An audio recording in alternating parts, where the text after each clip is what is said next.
নাহমাদুহু ওয়া নুসাল্লি আলা রাসূলিহিল কারীম আম্মা বা'দ। প্রিয় ভাই ও বোনেরা, অনেকে মনে করে মানসিকতার পরিবর্তন তেমনই অসম্ভব যেমন অসম্ভব মানুষের পুত্রবর্ণের পরিবর্তন। কিন্তু জ্ঞানীগণ বলেন, মানসিকতা পরিবর্তন করা কাপড় পরিবর্তনের চেয়েও সহজ। আমাদের মানসিকতা ও অভ্যাস পড়ে যাওয়া দুধের মতো নয় যে তাকে আর একত্রিত করা বা বোতলে ভরা যায় না। নির্দিষ্ট কিছু পদ্ধতি অবলম্বন করলেই আমরা নিজেদের অভ্যাস ও মানসিকতা বদলে ফেলতে পারি। বরং এসব পদ্ধতি অবলম্বন করে কখনো কখনো মানুষের চিন্তা চেতনাও বদলে ফেলা যায়। ইবনে হাজম রহিমাহুল্লাহ তাআলা তাওকুল হামামা নামক গ্রন্থে স্পেনের ধনাঢ্য এক ব্যবসায়ীর ঘটনা লিখেছেন। একই শহরে আরো 4 জন ব্যবসায়ীর সঙ্গে তার প্রতিযোগিতা ছিল। ব্যবসাকে কেন্দ্র করে তারা 4 জন তার প্রতি বিদ্বেষী হয়ে পড়ল এবং এক পর্যায়ে 4 ব্যবসায়ী মিলে তাকে চরম শিক্ষা দেওয়ার সিদ্ধান্ত নিল। একদিন সকালে সেই ব্যবসায়ী তার দোকানে যাচ্ছিল। পরনে ছিল সাদা জুব্বা, মাথায় সাদা পাগড়ি। পথিমধ্যে সেই 4 জনের একজনের সঙ্গে তার সাক্ষাৎ হলো। সে তার সঙ্গে সালাম বিনিময় করলো। এরপর পাগড়ির দিকে তাকিয়ে বলল, আপনার হলুদ পাগড়িটা তো বেশ সুন্দর। ব্যবসায়ী বলল, আরে তুমি অন্ধ নাকি? সাদা পাগড়িকে হলুদ পাগড়ি বলছো কেন? লোকটি বলল, আপনি সম্ভবত ভুল করেছেন, পাগড়িটি হলুদ, তবে হলুদ হলেও বেশ চমৎকার। ব্যবসায়ী তার সঙ্গে কথা না বাড়িয়ে সামনে চলতে লাগলো। কিছু দূর অগ্রসর হতেই 4 জনের আরেকজন এসে সালাম দিল। পাগড়ির দিকে তাকিয়ে বলল, বা আপনি আজ চমৎকার পোশাক পরেছেন, বিশেষ করে সবুজ পাগড়িতে আপনাকে বেশ মানিয়েছে। ব্যবসায়ী তখন বলল, আপনি সম্ভবত ভুল দেখছেন, আমার পাগড়িটি সাদা রঙের। সে বলল, কি বলছেন আপনি? এটা তো দেখছি সবুজ রঙের। যা বেটা অন্ধ, স্পষ্ট রংটাও দেখিস না, ব্যবসায়ী মনে মনে বলল। এরপর সে সামনে চলতে লাগলো। আর কিছুক্ষণ পর পর পাগড়ির দিকে তাকিয়ে মনে মনে বলতে লাগলো, পাগড়ি তো সাদাই দেখছি, কিন্তু ওরা এসব কি বলছে? অবশেষে সে গিয়ে দোকানে বসলো।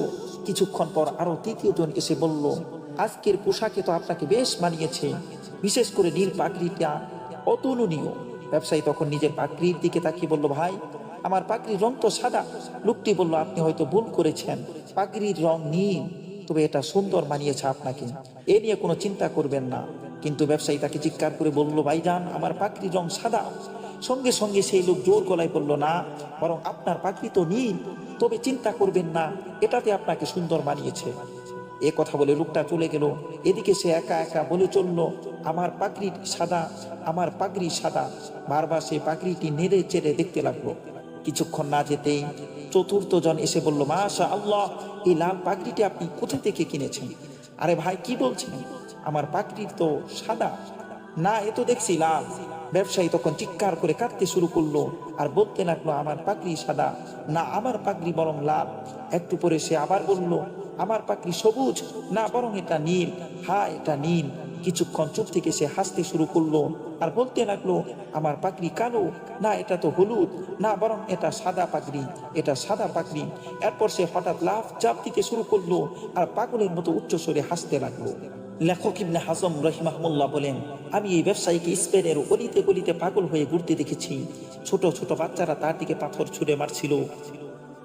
এই 4 জন যদি তাদের অসৎ দক্ষতা দিয়ে একজন মানুষের প্রকৃতি পরিবর্তন করে দিতে পারে, তার বিবেক বুদ্ধি বিকৃত করে দিতে পারে, তাহলে আপনি কেন পারবেন না ওহিরে আলোয় আলোকিত শাশ্বত ও স্বীকৃত যোগ্যতা আর আচরণ দক্ষতাকে কাজে লাগাতে?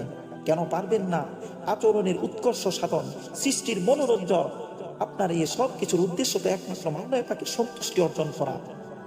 তাই বলি, জীবনে সুখী হতে হলে নিজের যোগ্যতা ও দক্ষতার সর্বোত্তম ব্যবহার করুন। যদি বলেন, না আমি পারবো না, আমি বলবো অন্তত চেষ্টা করুন। যদি বলেন, আমি তো জানি না কিভাবে চেষ্টা করব, আমি বলবো শিখতে শুরু করুন, পথে নামুন। পথে আপনাকে পথের সন্ধান দিবে। নবী করিম সাল্লাল্লাহু আলাইহি সাল্লাম তো বলেছেন, ইন্নামাল ইলমু বিত্তাআল্লুম ওয়া ইন্নামাল হিলমু বিত্তাহাল্লুম।